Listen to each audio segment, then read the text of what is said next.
That juicy burger you're craving. It might come with a deadly secret. Imagine stepping into a time machine and traveling back to 1996. You find yourself in a small northern town in Maryland, USA, Point Boulevard. You're hungry, and as you explore, you stumble upon a small burger stand with a towering man behind the counter. But there's something deeply unsettling about his story. What's really on the menu? Suppose you've just invented or bought a time machine and you're eager to try it. Let me give you some important advice before you do. When you travel from one place to another, especially when crossing into a new country, the first thing you often feel is hunger. It's natural to start looking for a place to eat. But imagine, just for a moment, that you're not just traveling across countries. You're traveling across time, jumping decades in the blink of an eye. You'll be hungry, no doubt, and you'll want to find something to eat. So, focus closely. Let's say you're back in 1996 in the U.S. state of Maryland, in a small northern town called Point Boulevard. If you drive along the highway and enter the town, 500 meters down the road on your right, you'll find a small burger stand. The man behind the counter, he's a giant, about 2 meters tall, weighing over 200 kilos, bald with tattoos on his arms. The place is always packed with people, but here's the catch. Do not, under any circumstances, eat his food. Why? Let me explain. First, the meat he's serving isn't slaughtered in accordance with Islamic practices, so it's not halal, which is the best method of slaughter. Second, the meat, it's pork. No matter how it's prepared, that makes it haram. But here's the most shocking part. The pork is mixed with something far more sinister, human flesh. Let me tell you the story behind the man at that burger stand. Before he became known as the towering figure behind the counter, he was just an ordinary guy named Joe. Joe, or Joe the Cute Bear, as his friends called him, was shy, introverted, and the subject of constant bullying because of his size and unusual appearance. Despite the cruelty he faced, he was harmless. He had a family, a wife he loved dearly, and a son. But everything changed when his son turned 6. Something happened that completely transformed Joe from the gentle giant into a man capable of the unimaginable, turning him into what you might call a cannibal. For those who are seeing me for the first time, welcome from inside the event. I talk about everything strange and mysterious on planet Earth. Today I will tell you a story that you may have heard before. But believe me, there are many things I will tell you today that have never been told before, and this is the first time they are being presented. You and I will get to know Joseph Metheny and find out what his secret is and why he is called the most dangerous serial killer in the history of the United States of America. On 2/3, 1955, Joseph Metheny was born in Baltimore, Maryland, USA. Joseph was the youngest among his siblings. He lived with his family, which consisted of a father, mother, and 6 siblings, in a small house that could barely accommodate 4 people. One day, the family decided to have a little fun and moved to a bigger house in a northern town called Point Boulevard, the same town I told you about at the beginning of the video, and from which Joseph never left, and you will soon know why. Anyway, when they moved there and their circumstances expanded a little, their father died after being hit by a car. The mother was left with 6 children, the oldest of whom was 16 years old. They went through very difficult circumstances, and the family had no one to support them except their mother. At that time, Joseph was 6 years old. Remember this age well, because it will happen to us again in a little while. His father's death affected him greatly. Since then, the boy became isolated and spoke little, and he did not interact with his brothers as he did before. Of course, he underwent psychological therapy sessions, but his condition did not improve much. I mean, he started communicating with people, but he did not interact with them in the appropriate way. What added to the pressure was the bullying he was exposed to. They bullied him because of his excess weight and his size, which was not at all appropriate for his age. They gave him many nicknames. His family and close friends called him Joe the Sweet Bear, while his friends did not leave a single ugly name without calling him Stupid Block, Polar Bear, Ugly Monster, and many other nicknames. But despite all this, he never committed any hostile act. On the contrary, he was always kind and friendly, and he never showed the people around him that he was annoyed with them. He focused on this issue because it was the exact opposite of what would happen later. Joe continued to act this way until he turned 18 and went to the army to perform his mandatory service for 2 years. But when he returned, he became a completely different person, and this is where the story of Joe Metheny began. The first step he took was to leave his family and decide to live on his own. Where? It doesn't matter. What was important to him was that he was away from his old life. When he first came out, he worked in a burger restaurant and learned how to prepare it. He spent all his time in the restaurant working and sleeping there. He learned how to mix spices and how to grind, cut and cook meat. The restaurant owner taught him everything about the profession. And indeed, he became a skilled chef. No matter what type of meat he used, the restaurant owner taught him the spice mix and cooking method that would make anything taste good. It was as if he knew that Joe would make a new meat mix after a few years that needed well-arranged spices to cover its taste. During this period, Joe met a strange and weird gang. They were addicts and used to do anything forbidden. He used to work in the restaurant during the day, and at night he would go with his friends to abandoned houses and stay up until morning drinking anything to suit the mood. They used to do everything. The important thing to them was that they had no mind left. Because of the shameful situation he reached, Joe was fired from his job and started sleeping under a bridge or in any abandoned house where he used to stay up late at night with young men. In this dark atmosphere, full of drinking, drugs, and everything that disobeys God, and far from traditional marriage according to the rules, Joe fell in love with the love of his life, Katie. He saw her as an example of morality compared to the environment in which he lived. After 1 month of his relationship with her, they got married. At that time, Joe felt the weight of responsibility and started moving from one job to another. All the jobs he worked in were within the town of Point Boulevard. Despite everything, Joe was kind and lovable. People were the ones who offered him work. Even when he was walking in the wrong direction and his life was full of partying, drinking, and drugs, he wasn't dangerous. On the contrary, he was very kind and helped the people around him. He was blessed with a son and named him Roy after his father.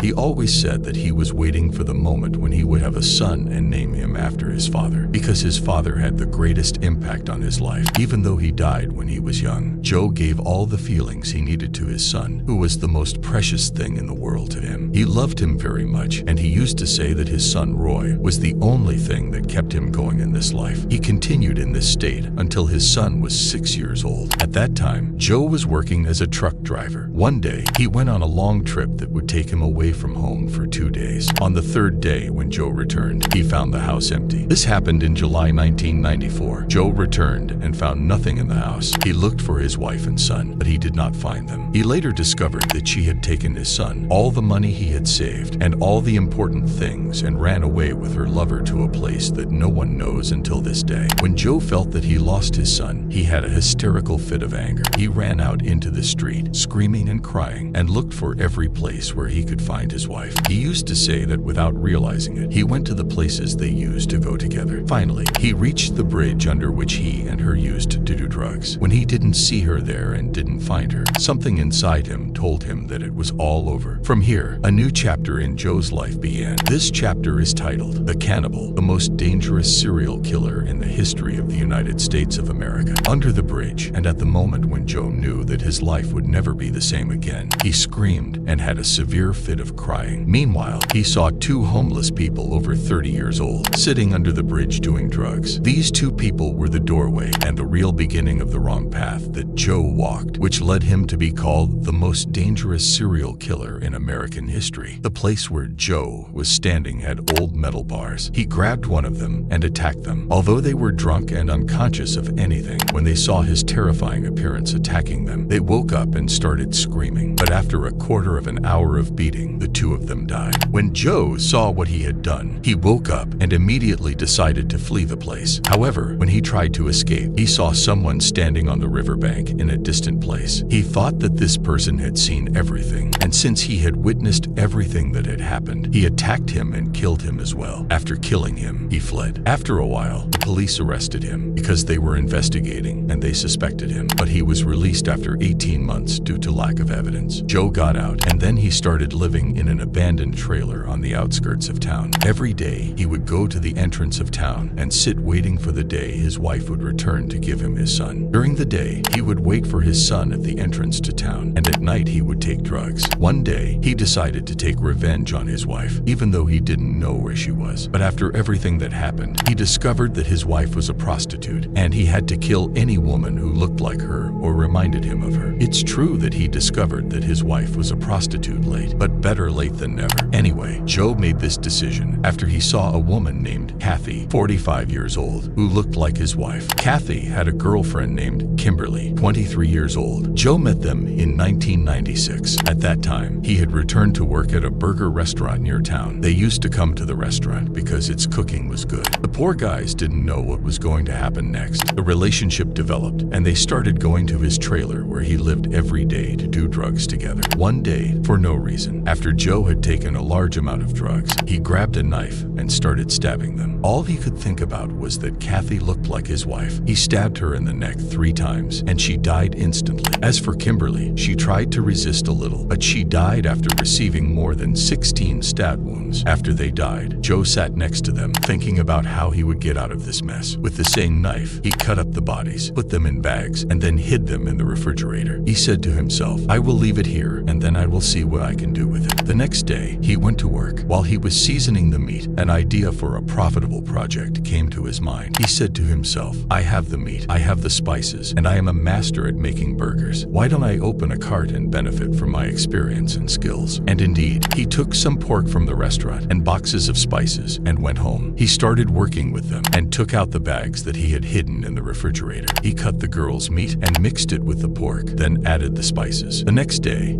he put the cart up and started selling. Indeed, no one suspected anything, and no one expected that they were eating human flesh, to the point that he had many customers, and all the drivers of the goods trucks passing by the town began to come to him specifically to eat the delicious burgers that he made. And within 3 days, he sold all the meat he had. At that moment, he felt the disaster that had befallen him. The problem, my friend, is not that he killed or sold human flesh, but the disaster is that he had no meat left. People loved this mixture, and the mixture required human flesh, so Joe had to act. Let me tell you now that Joe had some conscience. He said, "Well, I want to kill people for meat, but I'm not going to kill everyone." After thinking a lot, Joe made a plan. He said, "I'm not going to kill everyone, no. I decided to kill every whore. First, to avenge my wife, and second, to keep the business going." However, he had conditions. The girl he was going to kill had to be a stranger to the city and had no relationship with anyone in it. She also had to not work in any nightclubs so that no one would ask about her. The priority was always for immigrants who had entered the country illegally. These people had no official papers and no one asked about them. Finally, he had to kill any woman who looked like his wife, regardless of whether she was a whore or not. Among the people he killed was a young Mexican immigrant who had entered America illegally. The strange thing is that the young man was the one who came to Joe in the trailer. So he started talking to him, and Joe learned that the young man had arrived in town a few days ago. As if fate had brought this young man to his fate, Joe fed him a free hamburger, then said to him, "Come with me to the trailer where I live." And there he killed him, cut him up, seasoned him, and used his meat in hamburgers. Joe continued in this manner for about a year, and during this period he sold human flesh more than once without mixing it with any other meat, and killed more than 27 people, and among the victims were 14 prostitutes. Joe always passed under the bridge where he committed his first crime, because the place was full of homeless people, and no one knew their origins or cared about them. And because they were under the influence of drugs, it was easy for him to convince them to go with him to the trailer. All sources confirm that Joe was not tempting his victims with sex or entertainment. His only concern was killing. Things continued this way until the day he brought a prostitute named Rita. What Joe didn't know was that Rita was a ballerina and a gymnast. When they entered the trailer, and Joe grabbed the knife and approached her, she resisted him and managed to escape. When he saw her running away, he ran after her like a madman, because if he didn't catch her, everything would be revealed. The strange thing is that Rita climbed a 3-meter-high wall,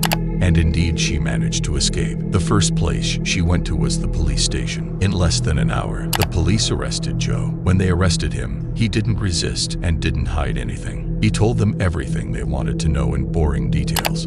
He took the police to the place where he was burying the victims. There, they found more than 14 severed heads, because the head can't be used in burgers. The important thing is that Joe confessed everything, and the reason behind his confession is that on that day he lost all hope of getting his son back. He knew that he wouldn't be able to return to the entrance of the city to wait for him. Life no longer meant anything to him. After confessing to all the crimes he committed, He was sentenced to death, but because all his crimes were committed while he was under the influence of drugs, the sentence was commuted to solitary confinement for life. Anyone who knows the law knows that this sentence is 1,000 times harder than execution. Imagine that Joe remained in his cell from 1998 until 2017. On August 5, 2017, at lunchtime, the guard came to give him his meal, but found him lying on the floor. Joe was declared dead that day at the age of 62, and thus ended the story of Joseph Metheny, the most dangerous serial killer the United States has ever known. This was our story for today. I hope you like it. If you are interested in criminal topics, watch the video, The Killer Lover, a story that you will really like. Write your opinion in the comments. Did you feel sad for him or not? Honestly, I got into a wall, and my feelings were mixed. I mean, since he was young, his life was difficult. Have you seen everything he went through? From bullying to living in poverty with his family to losing his father, and then how his wife ran away and took his son from him. This is really unbearable. Write to me in the comments. Bye, and we will meet in a new video.